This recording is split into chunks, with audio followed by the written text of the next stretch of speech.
Assalamualaikum warahmatullahi wabarakatuh. Selamat siang dan salam sejahtera untuk kita semuanya. Hamdan wa syukranillah, salatu wassalamu ala rasulillah sayyidina maulana Muhammad ibni Abdillah wa la hawla wa la quwwata illa billah, amma ba'dah. Hadratal muhtaramin, para kiai, tokoh agama, tokoh masyarakat yang saya takzimi, Bapak Kapolres beserta istri, Bapak Wakapolres beserta istri, para pejabat beserta istri. Kenapa saya sebut istri? Karena saya meyakini kesuksesan seorang suami berangkat dari doa seorang istri. Itu artinya semakin banyak istri, semakin banyak yang mendoa.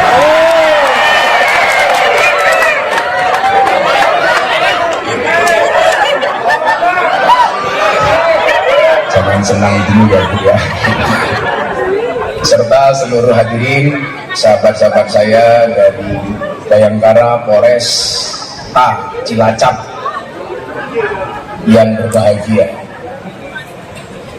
Dalam satu kesempatan Ibnu Athaillah As-Sakandari, beliau pernah mengatakan di dalam kitab Hikam, arih nafsaka minat tadbir, hidup itu nggak usah kebanyakan ngatur. Kenapa? Karena hidup itu sudah ada yang ngatur. Tugas manusia apa? Mengikuti aturan. Makanya nggak ada satu sendi pun lembaga di dunia yang tidak ada aturan di dalamnya. Maka kenapa kemudian di dalam kepolisian ada istilah propam yang tugasnya adalah untuk menegakkan aturan. Itu pula kemudian yang ditanya kepada saya setelah saya selesai kajian kebangsaan di Polda Bali. Saya waktu itu istirahat di Pantai Kuta, ketemu dengan bule dari Australia, cewek yang sedang sumur, susu dijemur. Untungnya saya pakai kacamata hitam, sehingga mata saya melotot tidak kelihatan. Pertanyaannya adalah, kebetulan dia merupakan follower saya di Instagram. Dia bertanya begini, terus kenapa agama itu didesain banyak aturannya? Jawaban saya adalah, kenapa agama itu banyak aturannya? Karena manusia banyak maunya. Lah kalau dalam agama Islam ada aturan namanya takwa. Takwa itu apa? Imtisalu awamirillah wajtinabu nawahi. Cuman dua isinya. Ada perintah laksanakan, ada larangan tinggalkan.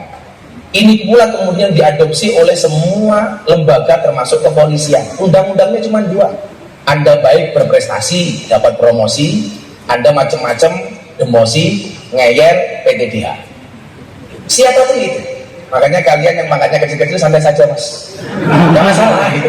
Gak masalah pangkatnya pendek, kecil, tapi selamat daripada jenderal dipecat. Santai aja gitu. Maka kemudian kita diingatkan bagaimana kemudian kita selain polisi, kita juga sebagai hamba Tuhan. Sehingga kemudian role kita sebagai polisi itu harus punya basic agama. Makanya kenapa kemudian saya ingat betul ketika Bang Wahyu Widada menjadi Kapolda Aceh waktu itu, menjadi ketua tim suksesnya Pak Kapolri ketika membuat proposal pemikiran Kapolri kepada DPR, muncul istilah waktu itu presisi yang di dalamnya ada moderasi. Yang ini sebenarnya kemudian mengingatkan kita bahwa kita bukan hanya abdi negara, bahwa kita menjadi abdi negara itu hanya terbatas dengan usia, maka kemudian ada istilah pensiun. Tapi ketika kita menjadi abdinya Gusti Allah, itu tidak ada pensiunnya. Saya begitu banyak punya teman jenderal, ketika dia menjabat gayanya orang umum, begitu dia turun, naudzubillah min dzalik, pasti power syndrome. Sehingga kemudian apa? Saya pernah nemu Pak Kapolres, ini jenderal luar biasa. Begitu pensiun, saat itu menghadiri resepsi di Yogyakarta, mohon maaf, anak buahnya nggak ada satupun yang mau mendekat. Kenapa? Karena sudah muak dengan tingkah lakunya ketika menjabat. Nggak ada yang minta foto, semuanya minta foto ke saya, jelas lebih viral kan? Ya. Maka kemudian sahabat-sahabat saya kepolisian, bahwa kemudian hari ini kita diingatkan begitu banyaknya ujian kepada kita. Ini yang pertama, bahwa mengembalikan secara semestinya bahwa kita ini juga manusia biasa yang kebetulan oleh Allah diamanai sebagai aparat dengan SK dan senjata. Yang saya meyakini ketika aturan itu, rule of the game-nya kita lakukan secara baik dan benar, Anda itu masuk surga bisa lebih dulu dibandingkan kiai. Kenapa? Karena kiai cuma berkata-kata, sementara Anda langsung bisa eksekusi. Sing jawab amin di segini kita sokongnya karo kiai gitu. Ya ini kayak di rapopo. Jadi kita harus pahami itu. Makanya kemudian apa? Bahwa basicnya ini harus agama. Apapun agama kita. Yang Kristen, ya taatlah dengan agamanya. Yang Muslim sama, taat dengan agamanya. Yang Hindu sama. Maka kemudian itu kita diingatkan bahwa manusia itu lemah. Ibnu Athaillah mengatakan, ma tawaqqafa matlabun anta talibu bi rabbika wa la tayassaru matlabun anta talibu bi nafsika. Kebetulan saya punya banyak teman-teman polisi di Mabes Polri yang suka ngaji. Kayak Bang Wahyu Widada ASSDM, kemudian Pak Kabak Intelkam, Pak Ahmad Doviri, yang dulu ketika jadi Kapoltabes sampai jadi Wakapolda, Kapolda, hampir sebulan sekali ke pondok saya. Jadi ini kehormatan Pak Eko, nggak datang malah saya yang datang. Ini antara kehormatan atau kurang ajar saya. Apa kata Ibnu Athaillah? Tidak akan pernah terhenti sebuah permintaan ketika kamu sandarkan permintaanmu kepada Tuhan, dan tidak akan pernah menjadi mudah sebuah permintaan ketika kamu percaya dengan kemampuan. Persoalannya apa? Bahwa manusia itu mampu bukan karena dia mampu, tapi karena dimampukan oleh Allah yang maha mampu. Sehingga kemudian apa? Ketika kita dapat jabatan, kita nggak sombong. Ketika kita belum dapat jabatan, kita juga nggak susah. Oh, semuanya sudah tinulis, tinakdir, kata Gus Dur. Tinakdir. Maka apa? Kita menjalani ini dengan santai. Oleh, ya alhamdulillah, ya itu sebagainya berjuang. Maka kemudian apa? Kita memahami bahwa tugas kita ini sangat besar. Artinya apa? Besar pula tanggung jawab kita kepada Allah. Besok mohon maaf, saya mungkin hanya dihisap gara-gara cangkem saya. Jangan sampai saya Tony Boster, waton muni ndogose, enggak. Becak tanpa pir, waton jeplak tanpa mikir. Dan becak tanpa pelek, waton jeplak areng nganggo utak. Gajah dibilang Tony, ora sedeng. Tapi kalau Anda mohon maaf, seragamnya akan dihisap, senjatanya akan dihisap, semuanya akan dihisap, jabatannya akan dihisap. Termasuk ibu-ibu Bayangkari. Mohon maaf, kenapa tadi saya sindir seperti itu? Banyak kawan-kawan kita kemudian suaminya jadi aparat baik, ternyata malah istrinya yang nggak bisa baik. Contoh, suaminya Kapolres seperti kejadian di Sumatera, malah istrinya pamer uang di TikTok pula. Ingat ibu-ibu Bayangkari, kekayaan itu seperti celana dalam, boleh dipakai tapi nggak usah dipamerkan. Ya. Pinggir apa-apa, tapi cuma pamer.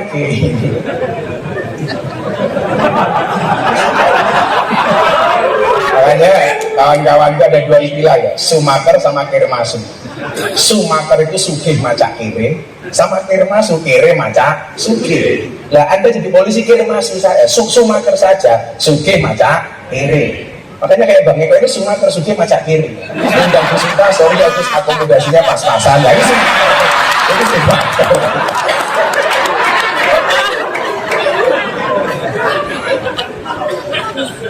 Nah, coba apa buktinya? Ini saya sampaikan supaya kita betul-betul nanti pada akhirnya menjadi abdi negara yang baik dan menjadi abdi hamba Allah yang baik. Amin. Jadi apa? Manusia itu mampu bukan karena dia mampu. Contoh yang paling sederhana mungkin adalah kayak AKBP Eko ini bisa menjadi Kapolres bukan semata-mata karena prestasi. Yang mungkin lebih berprestasi juga ada dan mungkin lebih banyak.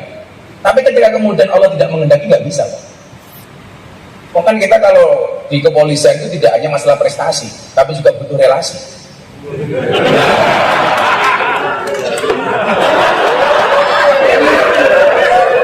Prestasi itu penting, relasi nggak kalah penting. Jadi kan mungkin barangkali Bang Eko itu mendatangkan Gus Miftah dalam rangka membangun relasi baru.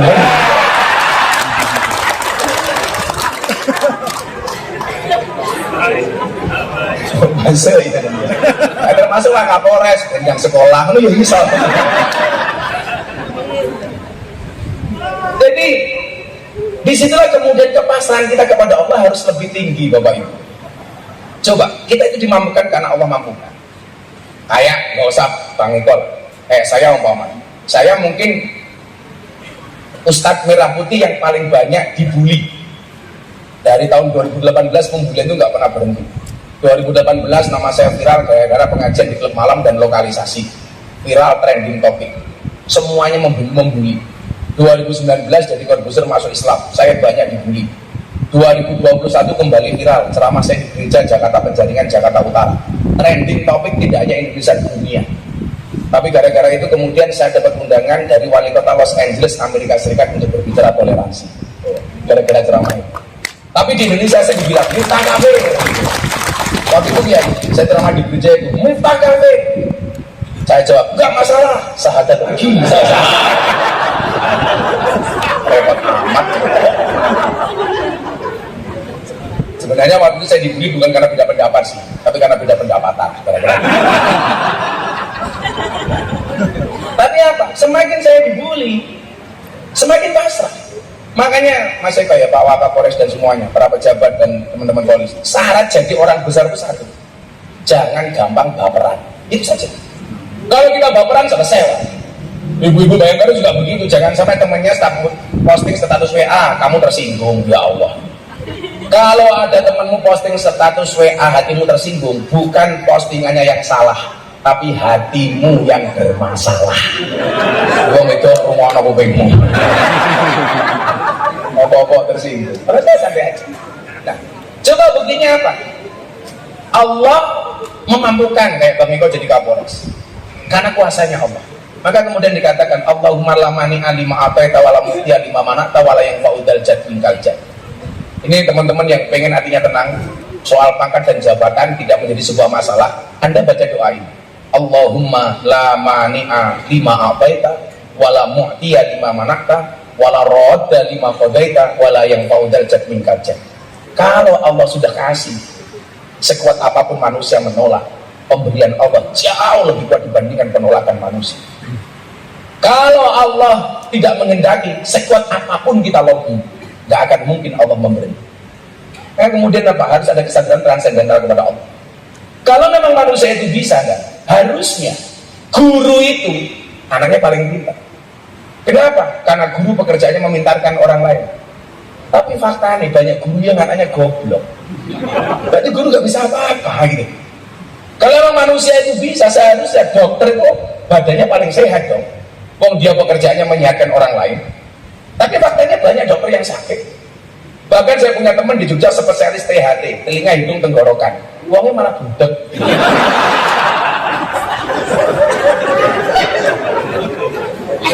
Ya sama. Kita hari ini diberikan kemudahan oleh Allah, amanah. Ini bukan karena kita bisa, ya. Kalau memang manusia itu mampu, seharusnya polisi itu rumahnya paling aman. Pekerjaan kita mengamankan rumahnya orang, tapi faktanya banyak polisi yang kemalingan. Lah, ajudan saya itu Brimob, ada Brimob, ada Kopassus. Ngawal saya pengajian di Jawa Timur. HP-nya kecopetan, kan goblok gitu. Yang nyamannya aku malah kecopetan gitu. Untuk bisa dicopet dompetmu bukan pistolmu lah, masalah. Dan kalau memang manusia itu mampu, seharusnya apa? Kuli bangunan itu rumahnya paling bagus. Kuli bangunan itu pekerjaannya membagukan rumah orang lain. Tapi buktinya, faktanya banyak kuli bangunan gak punya rumah. Artinya apa? Disitulah kemudian kita butuh bersandar kepada Allah, kepada Dia yang maha mampu. Kenapa? Karena kita merasa diri kita lemah. Nah, maka untuk menjadi hamba yang baik, tegakkan aturan. Kalau aturan agama saja Anda tegakkan dengan baik, apalagi aturan kelembagaan. Maka di mana-mana saya bilang, saya nggak setuju kalau kemudian stigma Polri gara-gara kasus 1-2 orang oknum polisi itu seolah-olah polisi itu jelek secara kelembagaan. Ini nggak fair masyarakat. Maka di mana-mana saya kampanyekan.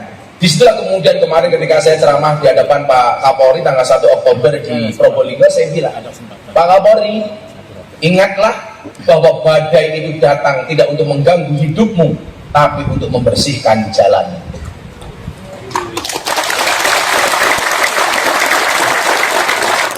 Saya sebenarnya nggak bangga dengan tepuk tangan. Apa artinya tepuk tangan tanpa saweran?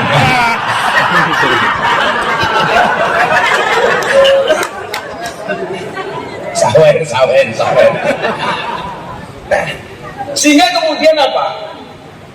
Begitu banyak. Tadi mohon maaf, saya tadi berani ngangkat telepon karena yang telepon tadi Pak ASDM Bang Wahyu Widada. Itu sampaikan kepada teman-teman kepolisian poin-poin ini. Oh siap Jenderal. Sehingga kemudian apa? Bahwa ke depan Polri setelah semua ujian ini kita lewati harus rebranding dengan brand yang baru. Saya mengatakan begini, ini teman-teman anggota saya ini adalah cara Allah menyelamatkan lembaga kita. Wallah, saya di hadapan Pak Kapolri saya juga bilang seperti itu, di teman-teman saya bilang begitu. Ini cara Allah menyelamatkan lembaga kita. Allah tidak rela lembaga ini dikuasai oleh orang-orang yang busuk, oleh orang-orang yang jahat.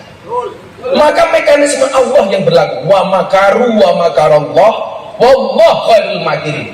Sebaik apapun manusia membuat makar skenario Allah yang paling baik. Allahu Akbar. Allahu Akbar. Kayak anak beradu berisik gitu.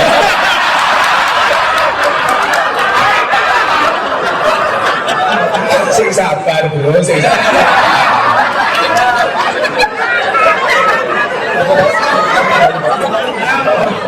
Oh, si Swanto.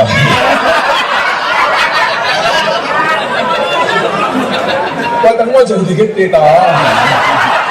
Saya jadi ingat gitu loh, yang di TikTok viral itu. Oh, ganjel toh.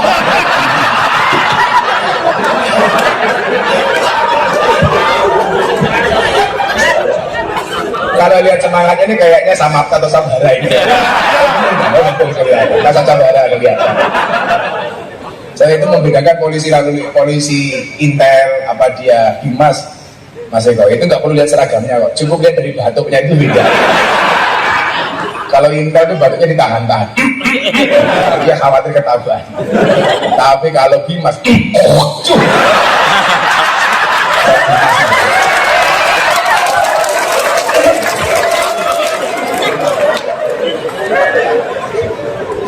ketinggalan.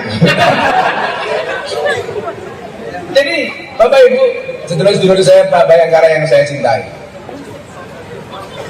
Jadi ujian-ujian ini Allah sengaja. Gak mungkin Allah itu mau mengangkat derajatnya tanpa diuji. Coba kita lihat. Nabi Adam itu di surga. Wes enak ra umum. Nek sebab apa to sering terjadi. Semuanya dapat. Bareng ngopo karep. Tapi keberadaan Adam di surga sendirian diuji oleh Allah dengan rasa sedih. Makanya dia minta pasangan. Lah Adam yang di surga dengan segala kenikmatannya saja masih merasa kesepian ketika dia tidak punya pasangan. Masa kok ada anggota polisi dia jomblo mengatakan aku happy? Jangan-jangan tidak normal dia. Masih ada yang jomblo. Sakit kan? Memang lamu sunat. Diuji oleh Allah. Apakah ujian berhenti sampai di situ? Ternyata mohon maaf, Allah ngasih ujian juga ngasih kunci jawaban. Jadi mohon maaf, tidak mungkin Allah memberikan soal jawaban tanpa menyertai kunci jawaban.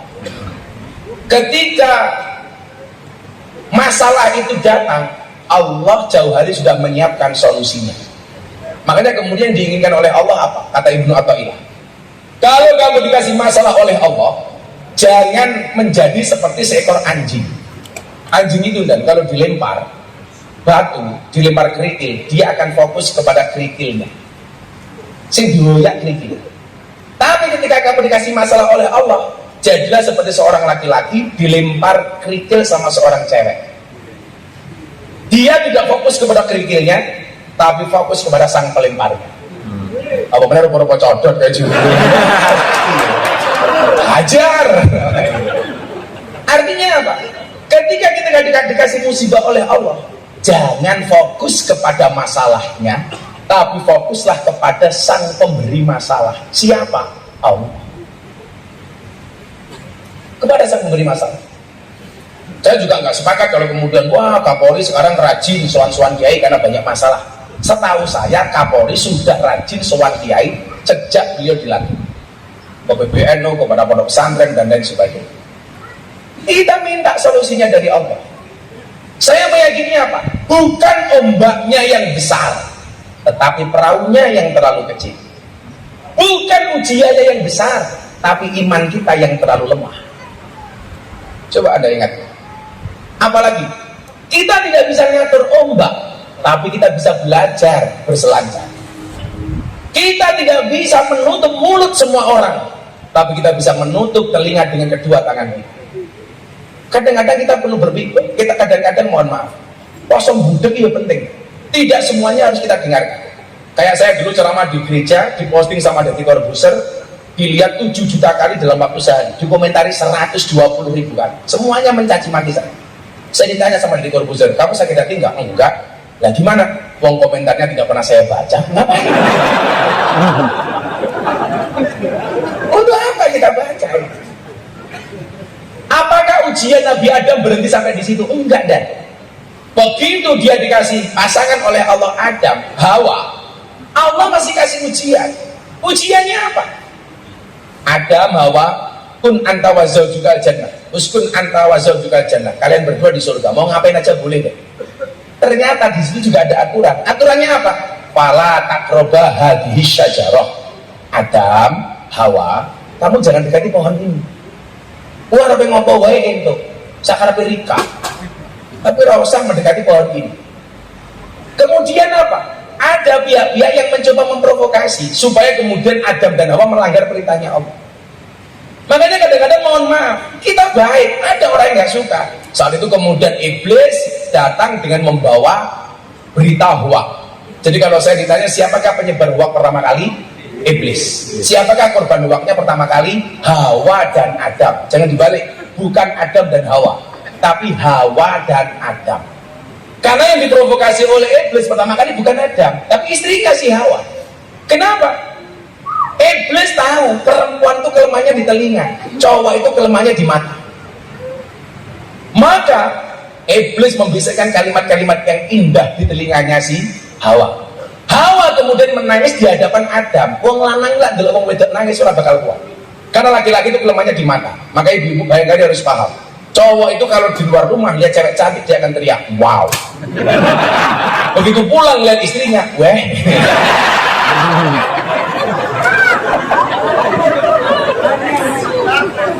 Karena cowok kelemahannya di mata.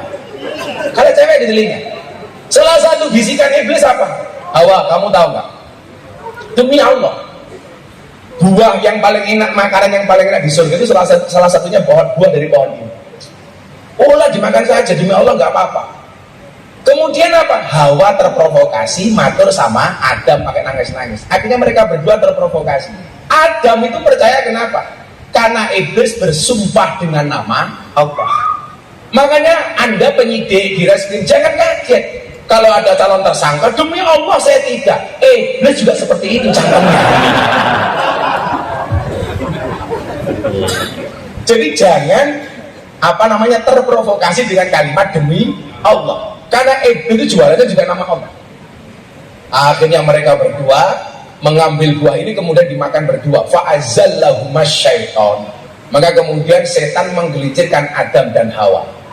Keluar gara-gara makanan di surga itu yang dilarang. Itulah alasan Pak Kapolres, kenapa para perempuan, para istri kalau diajak makan suami, ayo mah makan di mana mah? Jawabannya pasti terserah. Ya. Kenapa perempuan kalau diajak makan jawabannya terserah? Karena perempuan pernah punya pengalaman salah milih makanan. Tapi anehnya perempuan ketika suami bilang ke restoran langsung dia bilang, "Loh, Pak kok di sini?" Lah itulah perempuan. Perempuan itu seperti pesawat, mau dimengerti tapi nggak pernah mau mengerti. Wah ya teko ini. Biasanya jilbabnya hitam. Oh ganjil dong.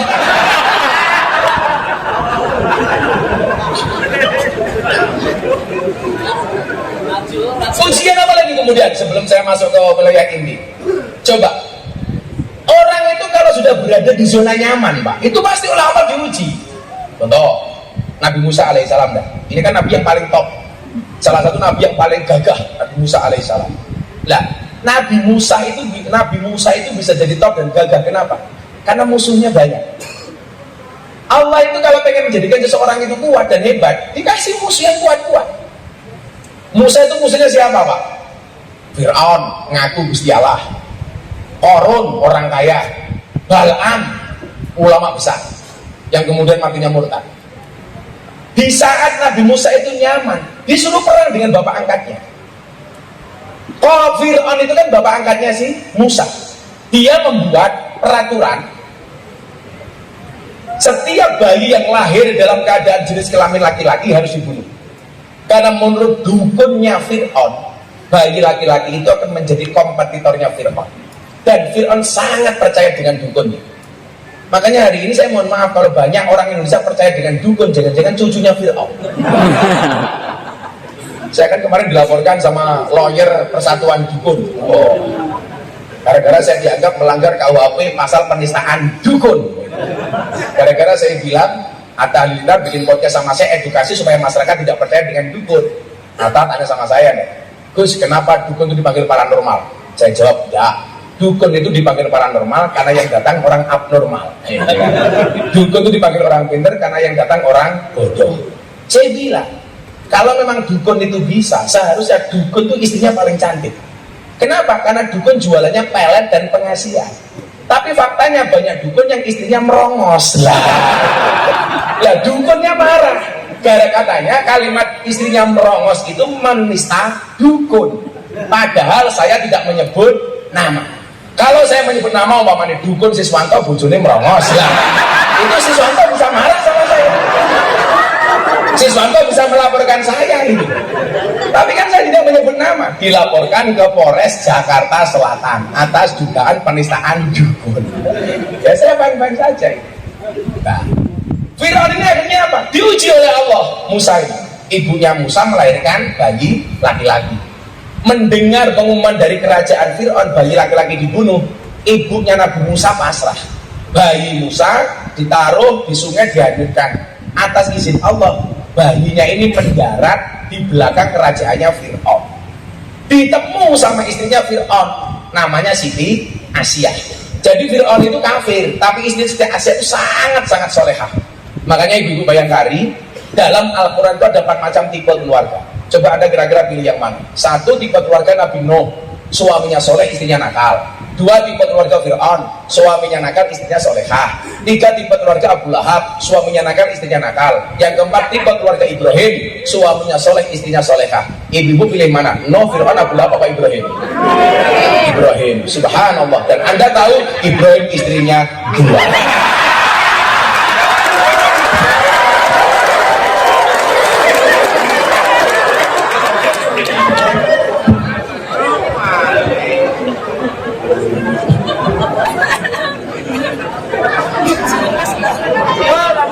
Kata ibu Bayangkari satu, nggak jadi Fir'aun, nggak jadi Ibrahim, Fir'aun berapa-apa.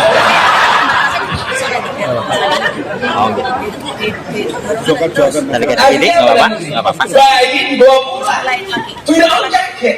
Loh, ini bayi laki-laki kenapa kamu bawa pulang? Ini harus dibunuh. Apa kata Siti Asyah? Enggak bisa, Mas. Bayi yang kamu bunuh itu bayi yang kamu cari. Ini datang sendiri, jangan dibunuh. Ini mungkin ada kebaikan bagi kita. Wong yang kamu bunuh itu yang kamu cari ini datang sendiri. Belalah enggak. Fir'aun itu manut sama istrinya Siti Asyah. Maka sejarah mencatat sejak saat itulah suami kalah sama istri. Itu sejarahnya. Alhamdulillah masak gua gagal Kapolres yang kantor. Neng omah ketemu bojone iki.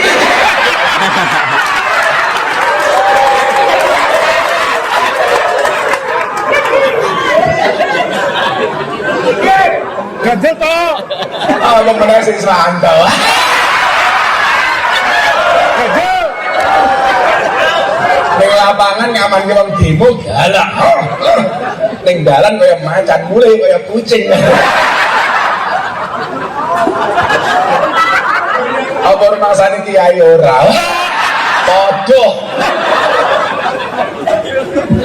Mboten kiai. Oh, sak pinter-pintere kiai, diketak bojone goblok dadak. Lagi gumun karo wong wedok ya. Bapak menangani ra umum gitu. Maka dari dulu saya nggak pernah suka dengan laki-laki. Pas sepanang-sepanangnya kita beberapa kasus di Indonesia, saya ketemu teman-teman di Mabes Polri. Lagi ngobrol, rapat, asik. Gimana Gus? Pandangan terhadap kepolisian sekarang solidar. Saya tidak suka polisi. Hah? Maksudnya? Karena saya suka polwan. Polisi lanang gitu. Artinya apa? Gak ada orang di dunia ini yang tidak diuji. Tapi ketika kita diuji, belajar dari kisahnya Musa. Musa itu begitu nyaman tinggal di kerajaan Fir'aun. Allah perintahkan kepada Musa, Musa perangi Fir'aun. Dia ngaku Tuhan. Coba musuhnya Fir'aun, Pak. Musa karena dia taat, hatinya baik, hatinya bersih, manut. Kalau pakai akal nggak akan mungkin berani. Kerajaan besar Fir'aun, pasukannya banyak Fir'aun, amunisinya banyak Fir'aun, alutsistanya lengkap Fir'aun. Musa gak punya apa-apa. Tapi karena dia merasa ini perintah Allah, berani. Pertanyaan saya, Musa menang apa kalah? Menang apa kalah, Pak? Kalah, buktinya lah tadi kok. Kalah, ketemu lautan. Pilihannya cuma dua, balik dimakan Fir'aun, 12 masuk lautan. Tapi apa yang membedakan antara Musa dengan Fir'aun? Bedanya satu, Pak. Sekuat-kuatnya Fir'aun merasa dirinya adalah Tuhan, sementara selemah-lemahnya Musa di dalam hatinya ada Tuhan. Akhirnya siapa yang dimenangkan oleh Allah? Dia yang merasa lemah tapi hatinya ada Tuhan, dimenangkan oleh Allah. Siapa? Musa. Allah memberikan kejutan kepada Musa, ketaatan Musa dibalas oleh Allah dengan lautan yang terbelah. Artinya apa? Pertolongan Allah itu biasanya last minute, detik-detik akhir. Tapi ingat, kalau kayak dukun itu ngawur. Wesi,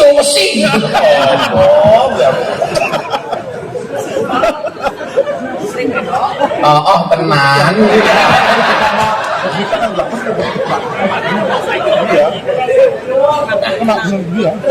Maka kita diingatkan dengan Pancasila sila pertama. Pancasila sila pertama. Saya itu punya tugas, Pak, dari Presiden untuk membuat gerakan moderasi beragama dan berbangsa yang happy dan menyenangkan. Kemudian saya combine dengan programnya Polri Presisi yang itu juga ada moderasi. Moderasi ini adalah bentuk kecerdasan teman-teman polisi waktu itu merubah dari bahasa deradikalisasi menjadi moderasi supaya bahasanya lebih diperhalus. Nah, ketika kita berbicara masalah ketuhanan, kita bersyukur kita tinggal di Indonesia yang disebut dalam Muktamar NU tahun 1936 di Banjarmasin bahwa Indonesia itu Darussalam, bukan Darul Islam. Negara yang damai.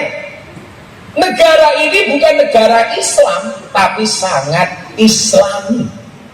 Negara ini bukan negara agama, tapi negara yang sangat agamis.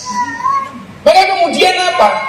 Pancasila yang disepakati oleh para perumus Insinyur Soekarno, Supomo, sampai Muhammad Yamin, kemudian dibawa tim 9 menghadap kepada Hadratus Syekh Hasyim As'ari yang ada di Jombang. Apakah beliau berkenan, ridho, ikhlas dengan Pancasila sebagai ideologi negara? Ini baru saya undang. Jadi para pendiri bangsa kita itu sangat religius. Bagaimana kemudian ketika menghadapi suatu persoalan yang pelik, itu pasti sowan kepada ulama, sowan kepada tokoh agama. Maka saya pesan kepada Anda siapapun, tugas dimanapun tolong tokoh agama, tokoh masyarakat Anda sowan. Kayak hari ini lagu yang sedang viral, Joko Tingkir. Joko Tingkir itu jadi orang hebat karena manut dengan titah Kanjeng Sunan Kalijogo. Dia orang biasa, tapi karena manut diatur sama Kanjeng Sunan Kalijogo, akhirnya dia jadi orang besar, menjadi sultan di kerajaan Pajang, Kasultanan Pajang, dengan bergelar Sultan Hadiwijogo. Yang hari ini lagunya kontroversi, itu yang nyanyi santri saya, si Percil. Gimana buat saya dibully? Orang masalah ya, terus no. Ini katanya menghina, menghinanya di mana? Lah itu Joko Tingkir ngombe dawet, loh salahnya Joko Tingkir ngombe dawet di mana? Justru bener, Pak. Karena zaman Joko Tingkir itu adanya cuma 3, kopi, degan, sama dawet. Yang salah itu kalau Joko Tingkir ngombe boba, wih salah. Zaman Joko Tingkir belum ada boba. Kalau ngombe dawet bilang salah, Anda di demo loh sama bakul dawet. Bahkan kalau Pak Eko ini berangkat dari Purworejo ke Kebumen, itu melewati jembatan Butuh. Itu ada dawet ireng jembatan Butuh. Bahkan jembatan Butuhnya disingkat dan jembatan Butuh disingkat menjadi jembatan Butuh.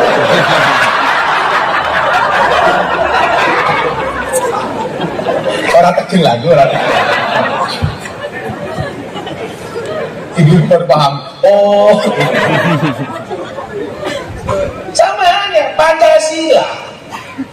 Ketika mau digunakan sebagai sebuah ideologi dasar negara, yang ini merupakan salah satu konsensus dari Pancasila, NKRI, kemudian Undang-Undang Dasar 1945 dan Bhinneka Tunggal Ika. Ini disoalkan kepada Hadratus Syekh Hasyim Asy'ari. Bapak Ibu tahu kenapa Hasyim Asy'ari itu mendapatkan gelar Hadratus Syekh? Karena beliau ulama yang hafal dengan 6 kutubus sittah. Dari Bukhari, Muslim, Nasai, dan Jabut, hafal semua.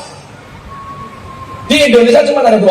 Satu Hadratus Syekh Hasyim Asy'ari, yang kedua Hadratus Syekhah Fatimah binti Maimun yang makamnya ada di Gresik. Beliau rela menjadikan Pancasila sebagai ideologi negara. Lucunya apa? Hari ini ada pihak-pihak yang kemudian mempermasalahkan Pancasila sebagai bentuk ideologi. Saya kemarin baru dapat kiriman artikel tulisan di TikTok rame. Dia mengatakan apa? Pancasila itu bid'ah, mencintai tanah air itu kafir, kami lebih mencintai kota Madinah. Ini orang makan hidup tinggal di Indonesia, tetapi dia mengatakan mencintai tanah air itu kafir, dia lebih cinta kepada kota Madinah. Ya saya bilang, bokono kowe minggat wae urip ning kota Madinah. Wong cangkemmu iso urip yo mergo dakwah ngapusi umat e gaya. Sing dihapusi yo umat Indonesia ini. Sehingga kemudian apa? Teman-teman anggota kepolisian dan ibu-ibu Bayangkari nyuwun saya. Kalau Pak Kapolres dan teman-teman lihat ketika Rapimnas TNI Polri, Pak Jokowi bilang apa waktu itu? Tolong teman-teman TNI Polri, WA grup istri tolong diawasi, jangan sampai terpapar paham radikalis, jangan sampai ngundang pengajian, ngundang ustadz yang justru melawan negara. Ironi, suaminya abdi negara, istrinya ngundang ustadz yang menjelek-jelekkan negara. Saya ketemu Pak Pratikno, Pak Mensesnek, saya bilang perintah presiden bagus Pak Mensesnek, tapi persoalannya satu, emangnya berani suami ngawasi HP istri? Orang mungkin berani gitu. Yang ada istri ngawasi HP suami. Ada-ada saja. Oh itu dilawan. Tapi ibu-ibu sekarang patrok kalah pinter bu sama suami. Saya mau awasi HP siji, bojomu Intel yuk ada. HP liane ya oke apa? Coba dilawan. Gajah toh, gajah. Apalagi Intel atau Res. Di sini kalau di Cilacap ada visi kan? Karik visi ada kan? Oh, enggak ada ya? Aman lah, aman. Kalau di Semarang, di Jogja itu karik visi, itu bahaya sekali. Karena mereka mainnya ke puskesmas, pusat kesenangan mas-mas. Sehingga kemudian apa? Pemahaman kebangsaan dan keagamaan ini harus kita pahami secara baik dan benar. Baik di dalam berbangsa dan beragama. Dalam persoalan kebangsaan contohnya, bahwa hari ini kita hidup di satu ekosistem yang sudah dirancang oleh para founding fathers. Bahwa negara ini adalah negara kesepakatan, negara konsensus. Dengan adanya 4 pilar yang ada di dalamnya. Pancasila, Bhinneka Tunggal Ika, NKRI, dan Undang-Undang Dasar 1945. Itu kalau disingkat apa Kiai? PBNU. Pancasila, Bhinneka Tunggal Ika, NKRI, dan Undang-Undang Dasar 1945. Ya, sing dadeke larang iki ngono iki lho asline. Murah nang Polres Cilacap. Murah nyang.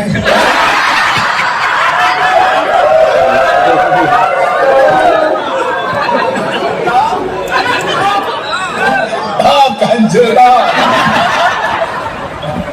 Rampung tanggung pengajian nanti ibu bayangkan langsung nyanyi begitu sulit. Sallu ala Nabi Muhammad Ya Rasulullah. Nah, ketika hari ini banyak pihak-pihak yang kemudian pengen mengotak-atik Pancasila, teman-teman kepolisian jangan terprovokasi. Justru kita harus berada di garda terdepan untuk mempertahankan Pancasila. Ini salah satu tugas pokok kita. Saya melihat begini, di saat nasionalisme semakin menurun, jiwa-jiwa patriotis mulai menurun, anak-anak kita Kiai itu tidak dididik untuk mencintai bangsa ini. Buktinya apa? Kalau orang-orang yang seumuran saya Pak Eko lah, dulu ketika kita SD enggak diajari pendidikan sejarah perjuangan bangsa. Sekarang nggak ada. Dulu kita diperintahkan sama guru-guru kita untuk menghafal nama-nama pahlawan. Sekarang mana? Nggak ada. Dulu kita hafal dengan lagu-lagu wajib kebangsaan. Kita nggak tahu sekarang anak-anak. Dulu kita hafal dengan nama Cut Nyadin, Cut Mutia. Sekarang nggak tahu Pak. Tahunya Cut Keke, Cut Tari, Cut Mini. Ini menurut saya apa? Sangat mengerikan. Di saat bangsa ini butuh generasi muda yang care terhadap bangsanya, tapi justru nggak ada edukasi untuk mereka. Maka kemudian apa? Ini menjadi tugas bersama. Saya mintalah teman-teman Bimas yang biasa bersentuhan dengan masyarakat, ingatkan kembali tentang pentingnya makna kebangsaan, tentang pentingnya mencintai bangsa ini, tentang pentingnya memahami ideologi. Kalau Anda punya kesempatan ketemu dengan masyarakat di berbagai kesempatan, awali semua aktivitas dengan menyanyikan lagu Indonesia Raya. Makanya saya sering saya baru ngaji, saya minta 1-2 pengunjung datang ke atas panggung, ayo kamu hafal Pancasila, enggak saya kasih uang. Itu dalam rangka apa? Kembali mengingatkan anak bangsa kepada jati dirinya. Orang-orang yang mempersoalkan Pancasila, mereka mengatakan apa? Pancasila itu tidak Islami. Menurut saya sangat Islami. Kenapa? Mbah Hasim yang hafal ratusan ribu hadis saja ridho. Masa hari ini yang baru hafal 1-2 hadis sudah teriak-teriak Pancasila tidak cocok dengan Islam, bertentangan dengan agama. Malah kemarin saya di Solo, takbir, mereka teriak Allahu Akbar, langsung tak jawab Sami Allahu liman hamidah.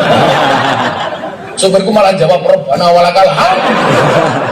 Saya curiga sing takbir mungkin gak Siswanto.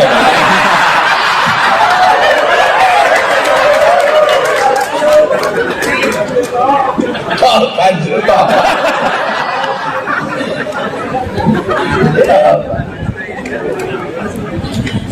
Ketuhanan yang Maha Esa menjamin semua anak bangsa menganut agama dan kepercayaannya dengan memberikan kebebasan sebebas-bebasnya untuk menjalankan perintah agamanya tanpa harus mendapatkan intervensi dari pihak manapun. Makanya kemarin ada berita lucu, dan saya pengajian di Banyuwangi, bintang tamu saya Farel Prayoga yang nyanyi Ojo Dibanding-banding. Setelah itu kemudian muncul berita di media sosial, framing, bluffing, judulnya apa? Gus Miftah intervensi agama Farel Prayoga. Fakta yang terjadi adalah ini pengajian dan puluhan ribu orang. Farel datang, saya nggak tahu sebagai bintang tamu, dia sholawatan. Nah, selesai sholawatan saya tanya, Farel kamu bisa ngaji apa enggak? Dia berbisik di telinga saya, nggak bisa Gus. Loh, kok nggak bisa? Terus dia nyanyi Ojo Dibanding-banding. Panitia datang membawa selembar kertas. Mohon maaf Gus, Farel Prayoga non Islam. Karena saya sudah bertanya, kamu bisa ngaji apa enggak? Saya merasa bersalah. Oh, minta maaf nak kalau kamu non Islam. Saya bilang, agama kamu apa? Dia jawab privasi. Akhirnya saya bilang, Farel, apapun agamamu tolong kamu taat. Kalau kamu Kristen silakan ke gereja, Islam ke masjid, Hindu ke pura dan seterusnya. Kamu taat. Jangan sampai kamu jadi hamba yang tidak taat. Begitu keluar arena pengajian 2 hari kemudian, Gus Miftah intervensi agama Farel Prayoga. Yang kedua judulnya apa? Farel keren, ditanya agama, jawabannya privasi. Saya ditanya, apa pendapat Gus Miftah terhadap orang yang mengatakan agama itu privasi? Saya bilang, saya menghormati, tapi saya tidak setuju. Kenapa? Agama itu bukan privasi. Buktinya apa? Ada kolom agama dalam KTP. Pak Al-Quran juga mengatakan, "Waladzi arsala rasulahu bil huda wa dinil haq liyut hirahu ala dini kulli. Agama itu harus didohirkan. Yang privasi itu bukan agama, dan yang privasi itu ibadah. Saya nggak perlu tanya sama beliau, Mas Eko, kowe sholat apa dulu? Itu privasi dia. Kowe haji apa dulu? Nggak usah. Tapi kalau agama perlu didiklir. Contoh kejadian teman-teman laka lantas, kalau ada orang kecelakaan, dia mati, dia mau diopeni dengan cara Islam atau Kristen, yang dilihat apa? KTP. Makanya dulu zaman Pak Cahyokumolo Menteri Dalam Negeri, itu ada usulan kolom agama dalam KTP dihapus. Saya menolak. Pak Cahyo tanya sama saya, pripun Gus? Jangan. Kalau saya justru harus dipertahankan. Jangan menganggap agama itu diskriminasi. Anda orang Islam harusnya bangga dengan KTP beragama Islam. Anda Kristen, nama Saverius agama Kristen, bangga dong. Makanya saya bilang, kalau kolom agama dalam KTP dihapus, saya tidak setuju. Tapi kalau yang dihapus kolom kawin atau belum kawin, saya setuju.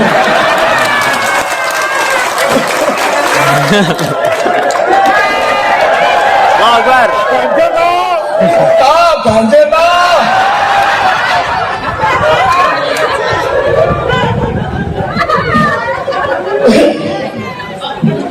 Setuju ibu-ibu? Tidak. Setuju bapak-bapak? Setuju. Garangan blau.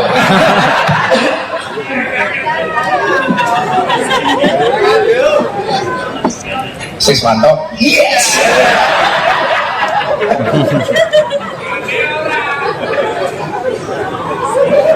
Nah, maka pola pikir seperti ini Bapak Ibu harus dimoderasi.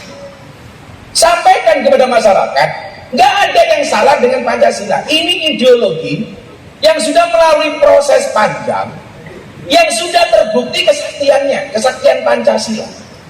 Bagaimana kemudian bangsa ini dengan segala latar belakang kemajubukannya, dengan perbedaan yang ada, sampai hari ini mohon maaf, bisa kompak, bisa akur, bisa rukun karena kesaktian Pancasila. Mungkin satu-satunya pancang, satu-satunya sila menurut saya yang belum tereksekusi dengan baik itu adalah sila kelima umpamanya, keadilan sosial bagi seluruh rakyat Indonesia.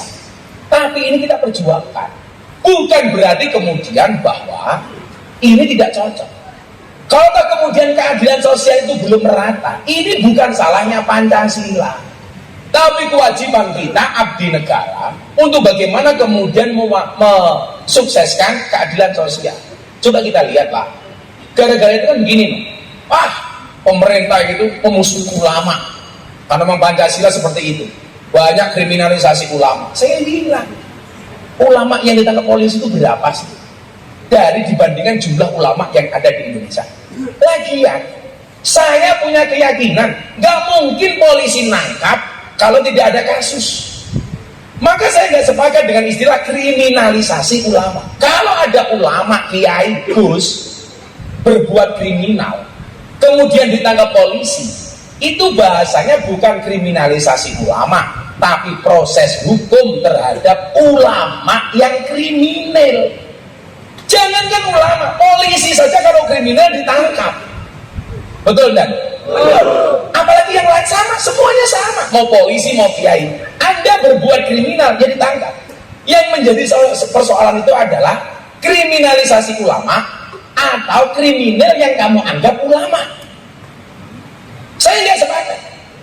Kalau ada ulama berbuat kriminal ditangkap polisi, namanya kriminalisasi. Kriminalisasi itu kalau ada Kapolres ngundang kiai mulai nggak diamplopi.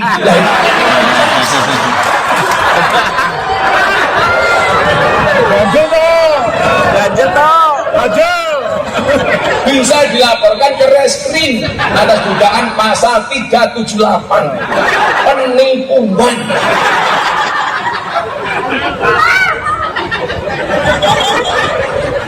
Apa Pak Kapolres sudah disiapkan kok Gus? Tapi kalau nanti saya buka isinya dikit, pasalnya beda, 335 perbuatan tidak menyenangkan.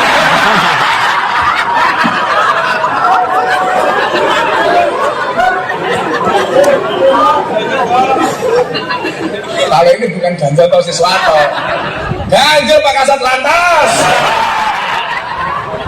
Oh lagi umroh Kasat Lantas saya ini aman. Sallu ala Nabi Muhammad. Biasanya Pak Kapolres, salah pemahaman itu berangkat dari mana? Ini muaranya nanti. Seperti nanti amarat Pak Presiden. Berangkatnya dari mana? Ternyata salah paham itu atau paham yang salah itu berangkat dari guru yang salah, dari cara memilih pengajian yang salah. Ibu-ibu bayangkari, nyuwun sewu. Ini banyak kasus-kasus di berbagai daerah, di Sumatera, di Kalimantan. Nyuwun sewu. Semangat kita membuat pengajian jangan sampai kemudian kontraproduktif terhadap semangat Polri, terhadap semangat pemerintah untuk memoderasi beragama. Sehingga kemudian apa? Pola pikir kita bertentangan dengan negara. Mohon maaf, yang kemarin sering kita bahas sama Bang Wahyu, sama Pak Kadensus, sahabat saya Pak Martinus ini. Contoh beginilah. Sekarang mohon maaf, ada istilah polisi cinta sunnah. Sunnah itu banyak Pak. Sunnah itu tidak hanya jenggot. Kalau sunnah cuma hanya jenggot, alah, wong Yahudi jenggotnya dibawa-bawa Pak. Sunnah itu tidak hanya sekedar celana cingkrang. Gampang kok, Pak Eko ngetok rampung. Apa gue kata kurang bahan selesai. Sunnah itu banyak. Dan tidak kemudian harus sama katakanlah dengan Nabi. Dulu kan pernah ada kejadian anggota polisi bikin jubah, seragamnya coklat, dibikin jubah kayak jubahnya orang Arab. Bila goblok gitu. Maksudnya ini apa gitu. Mosok baju coklat Bayangkara dibuat jubah katanya supaya sunnah Rasul. Ngapal ke Quran 30 juz ya sunnah Rasul. Mbok apa nih? Buntu tak mau dadakno gitu. Inilah kemudian pikiran-pikiran yang perlu dimoderasi. Bahwa kemudian apa? Jangan sampai salah milih guru, Bu. Al ilmu bila syai'in fasaihu syaitan. Ilmu tanpa guru, gurunya setan. Salah milih guru, gurunya mbahnya setan. Makanya sering saya bilang, salah pergaulan itu lebih gampang dinasihati daripada mereka yang salah milih pengajian.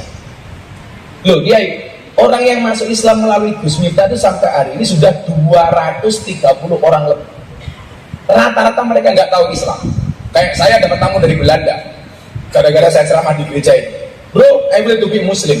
Saya tanya, agama kamu apa? Before I am atheist and now Catholic. Terus saya bilang, do you know about Islam? Apakah Anda tahu Islam itu apa? No, I don't know about Islam. Saya bilang, if you don't know about Islam, why you will to be a Muslim? Dia bilang apa? Because your Islam is enjoy, relax and happy. Karena saya melihat Islamnya Gus Miftah itu enjoy, relax dan menyenangkan. Maka saya ingin masuk Islam. Sesimpel itu ya. Maka saya bilang, orang non-Islam itu tidak membaca Quranmu. Orang non-Islam tidak membaca hadismu. Tetapi orang non-Islam itu membaca akhlak dan perbuatan. Artinya apa? Kalau kamu pengen memperlihatkan Islam itu keren, rahmatan lil alamin, perbaikilah akhlak dan perbuatan. Inti maulid kan itu. Sama kita anggota kepolisian. Saya dulu bilang sama Deddy Corbuzier ketika dia mau masuk Islam, bro, I want to be Muslim. Sudahlah, lu sama yang lain saja masuk Islam. Enggak. Dulu Gus Miftah pernah bilang sama saya, kalau saya harus masuk jadi orang Islam, kalau saya masuk Islam melalui pintu yang keras, maka Islam saya akan penuh dengan kekerasan. Kalau saya masuk Islam melalui pintu yang marah-marah, maka Islam saya akan penuh dengan kemarahan. Gus Miftah bilang sama saya, kalau harus masuk Islam, masuklah Islam melalui pintu yang ramah dan menyenangkan, makanya agama Islam akan menjadi Islam yang ramah dan menyenangkan. Dan dia bilang, kalau saya harus masuk Islam melalui yang pintu yang ramah, this is you, not others. Itu Gus Miftah, bukan yang lain. Bagaimana nggak ramah? Kita ngaji di sini, Pak Kiai ngerokok, fine, ramah saya.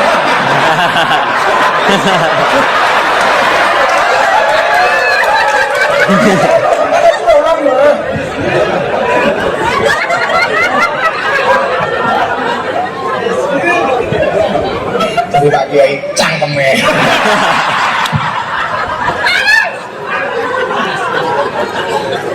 Itulah hebatnya orang NU. Karena orang NU ngerokok punya dalil. Ini Ahmadul Udud ba'da dahar. Tapi insya Allah orang rokok itu nggak bisa tuan.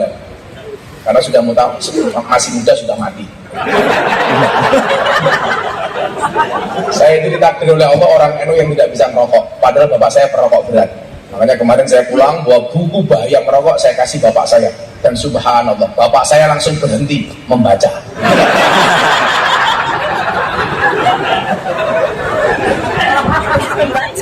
Berhenti membaca gitu.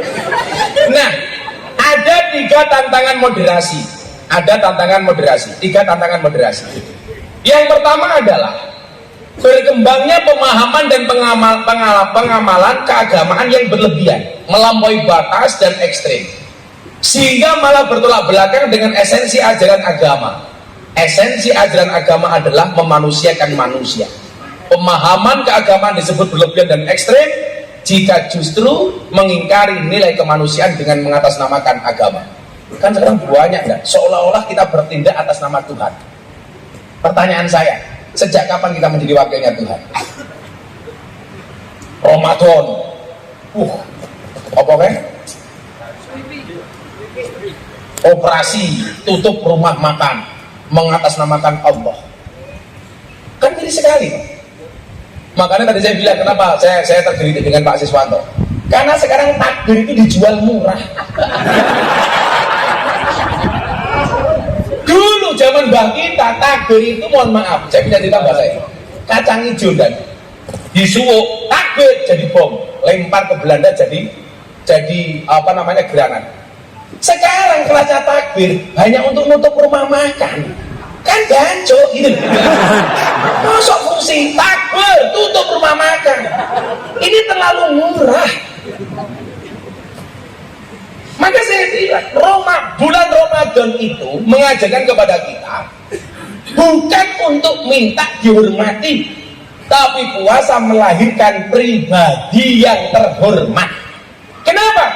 Karena kita puasa tidak minta untuk dihormati, karena puasa kita untuk Allah. Makanya Allah mengatakan apa dalam hadis qudsi?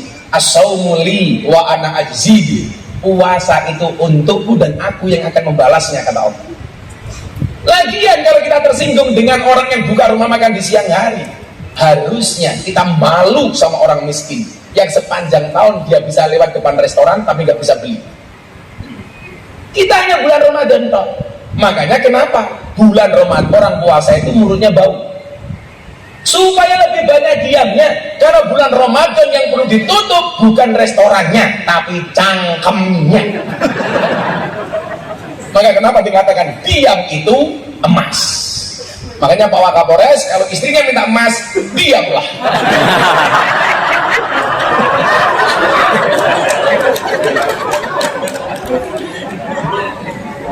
Waktu adalah uang. Jadi kalau saya telepon, Dan Eko di mana? Di sini. Ayo ketemu Dan. Sorry Gus, aku nggak punya waktu. Wah, berarti Mas Eko nggak punya uang.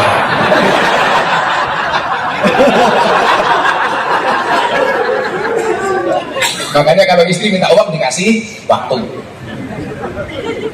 Ini pikiran-pikiran yang perlu dimoderasi, mengatasnamakan Allah. Kemudian yang kedua apa? Ada klaim kebenaran terhadap tafsir agama yang dimiliki.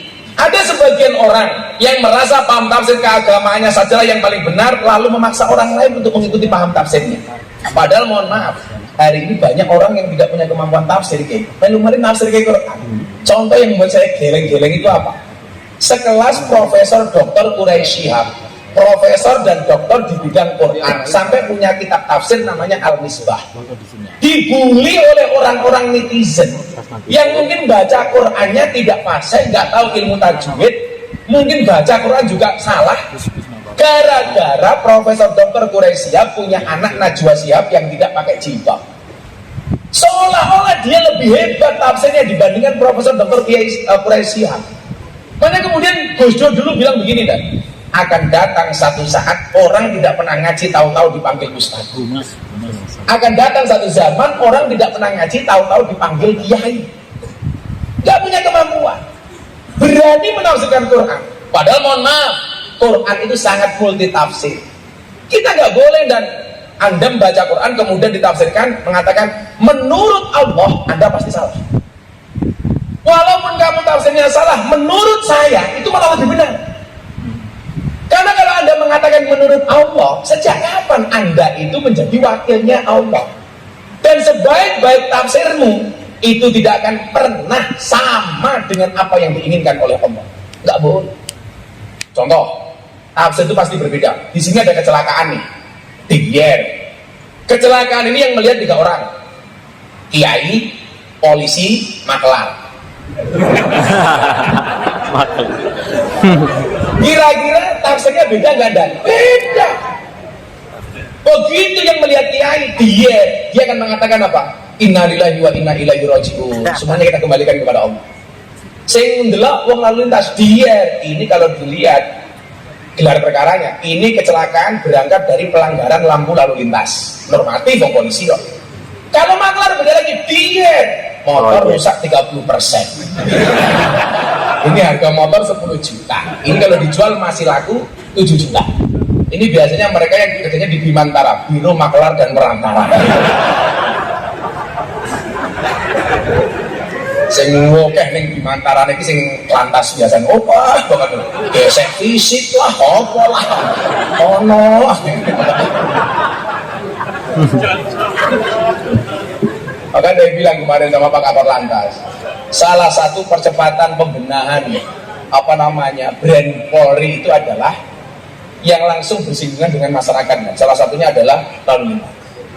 Makanya jangan sampai kemudian kayak kemarin soal yang tilang ditiadakan itu, yang orang tilang manual, itu jangan sampai kemudian kita mempunyai solusi yang salah. Kayak ada di Polres Bogor atau mana itu, udah nggak kita tilang, tapi disuruh dihukum dengan disuruh membaca Al-Quran.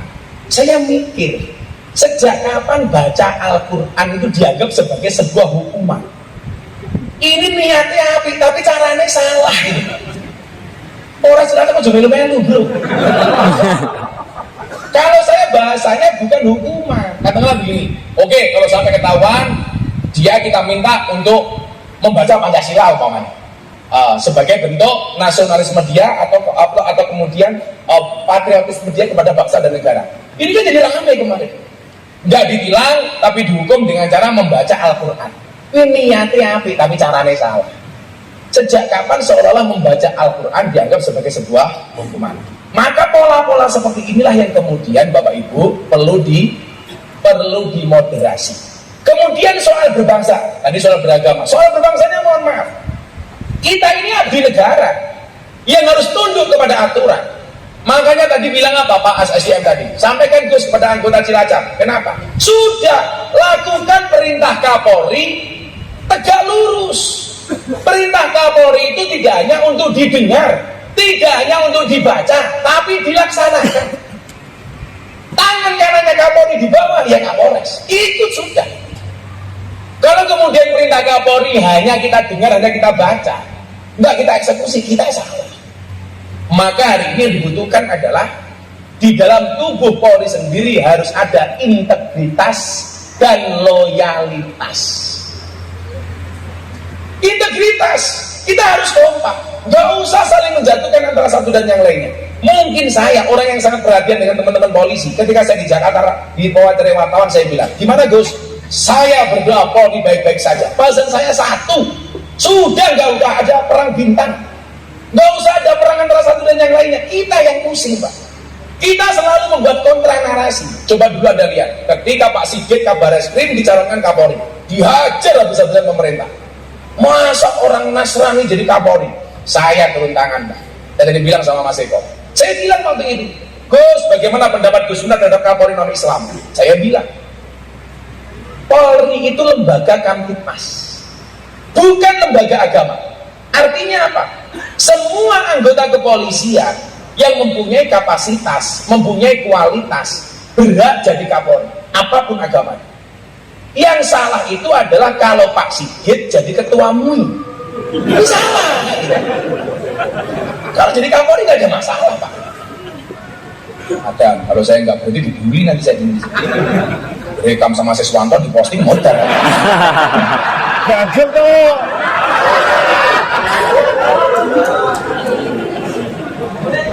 Rujak ganjel.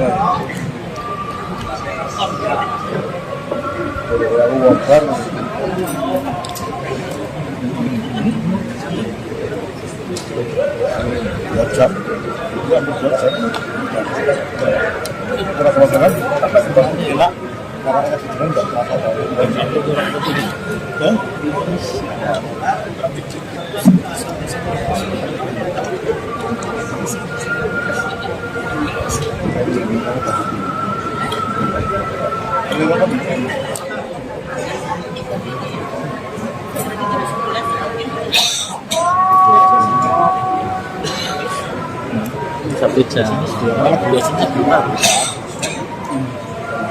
Pak Jokowi itu mengajarkan kepada kita ketika membuat ibu kota negara di Kalimantan. Apa yang beliau lakukan, Pak? Minta kepada semua gubernur untuk membawa tanah dan air dari masing-masing provinsi. Ini orang yang gagal paham mengatakan Jokowi presiden klenik. Kenapa harus membawa tanah dari masing-masing daerah? Jokowi presiden yang percaya dengan dukun, tahayul dan lain sebagainya. Saya bilang, oh Anda salah. Kita lihat contoh umpamanya ketika Kanjeng Sunan Kalijogo membuat Masjid Demak. Itu kan proyeknya Kanjeng Sunan Kalijogo kan? Tapi banyak wali yang dilibatkan. Sehingga Sunan Gunung Jati nyumbang cagak satu, tiang satu, Sunan Ampel nyumbang cagak, kemudian Sunan Sunan Bonang nyumbang cagak. Kemudian cagak satunya dari Kanjeng Sunan Kalijogo yang kita kenal dengan Soko Tatal, cagak dari tatal-tatal gitu. Apa semangat yang pengen disampaikan oleh Kanjeng Sunan Kalijogo? Semangat persatuan dan kebersamaan. Kalau seandainya masjid itu dibuat oleh Kanjeng Sunan Kalijogo sendiri, pasti jadi. Tapi beliau melibatkan semua wali. Karena semangat yang dibawa adalah semangat persatuan. Kalau itu belum komplit, belum cukup, tak kasih lagi satu. Masjidil Haram itu pernah kebanjiran. Hajar Aswad lepas dari tempatnya. Semua kabilah di tanah Arab berebut untuk kembali memasang Hajar Aswad di tempatnya. Sehingga kemudian disepakati siapapun yang masuk masjid pertama kali, dia yang berhak untuk memasangkan Hajar Aswad di tempatnya. Dan komandan tahu siapa yang masuk pertama kali? Muhammad Muda. Dan Nabi Muhammad ternyata tidak serakah. Beliau menggelar sorbannya, Hajar Aswad ditaruh di tengah sorban. Semua pemimpin kabilah yang hadir diminta untuk mendekat dengan menjunjung kain sorbannya Nabi Muhammad, mendekat ke Ka'bah. Begitu sudah dekat ke Ka'bah, baru Nabi Muhammad yang memindahkan Hajar Aswad di tempatnya. Apa semangat yang dibawa Nabi Muhammad? Persatuan. Tidakkah kita berpikir Pak Presiden Jokowi melakukan itu? Semangat ini yang dibawa. Kenapa provinsi-provinsi diminta untuk urunan tanah dan air? Karena Presiden Jokowi menghormati kearifan lokal semua anak bangsa yang ada di Indonesia. Sehingga tanah dan air itu disatukan di Kalimantan. Sehingga apa yang terjadi? Semua daerah memiliki sense of belonging, rasa memiliki terhadap ibu kota negara baru yang ada di Kalimantan. Ini kan cerdas. Kenapa kita katakan klenik? Idolaku kurang adoh, turumu kurang bengi, koncomu kurang oke, kopine adem.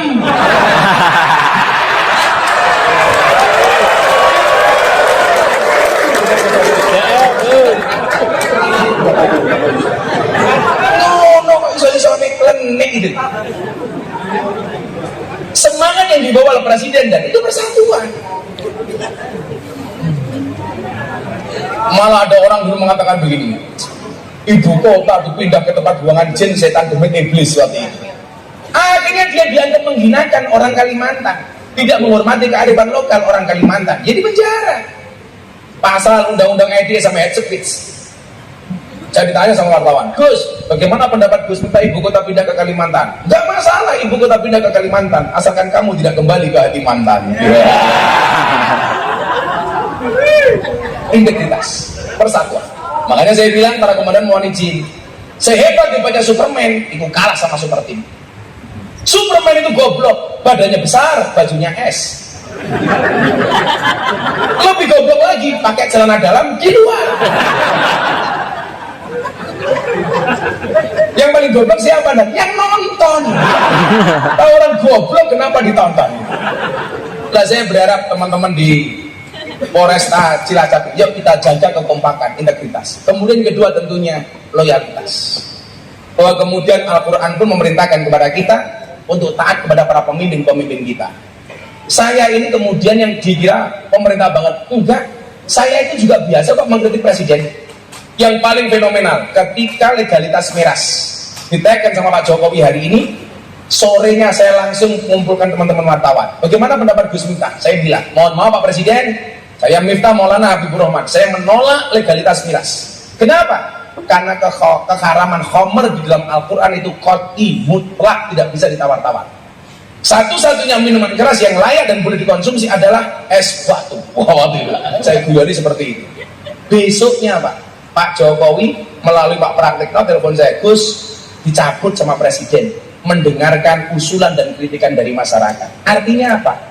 Presiden, pemerintah juga bisa dikritik asalkan dengan cara yang baik. Bil ma'ruf wa tawassaw bil haqqi wa tawassaw bis sabr.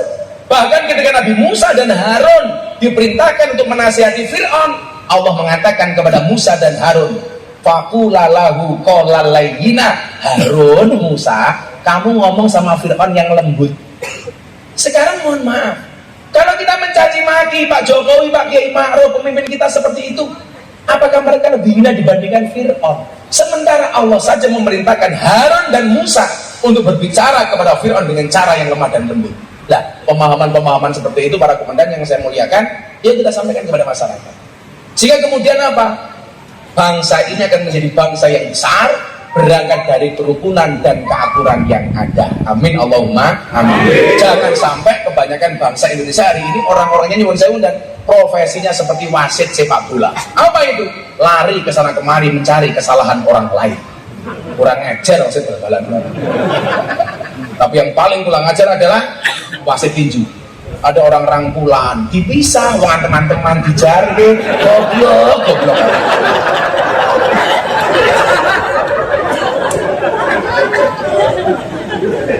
Akhirnya Bapak Ibu semuanya yang saya muliakan, yakinlah bahwa keadaan hari ini akan menjadi baik manakala kita kembalikan semuanya kepada Allah Subhanahu wa taala. Sebelum Pak Kiai berdoa, yuk kita membaca sholawat hasbi rabbi yang saya populerkan. Hasbi rabbi jallallah ma fi qalbi ghairullah Nur Muhammad sallallahu la ilaha illallah. Hasbi rabbi jallallah, cukuplah Allah yang maha agung sebagai penolong. Ma fi qalbi ghairullah, tidak ada sesuatu pun di dalam hatiku kecuali namamu ya Allah. Nur Muhammad sallallahu, cahaya Muhammad yang Allah berselawat kepadanya. La ilaha illallah, tidak ada Tuhan kecuali Allah. Sholawat itu ibadah yang paling gampang, boleh dilakukan baik punya wudhu maupun tidak punya wudhu. Jadi kalau Pak Eko Pak apel pagi, yuk kita mulai kegiatan hari ini dengan membaca sholawat dan surat Al-Fatihah, itu keren. Teman-teman juga seperti itu. Shallu ala Nabi Muhammad. Hasbi Rabbi Jallallah ma fi qalbi ghairullah Nur Muhammad sallallahu la ilaha illallah. Hasbi Rabbi Jallallah ma fi qalbi ghairullah Nur Muhammad sallallahu la ilaha illallah.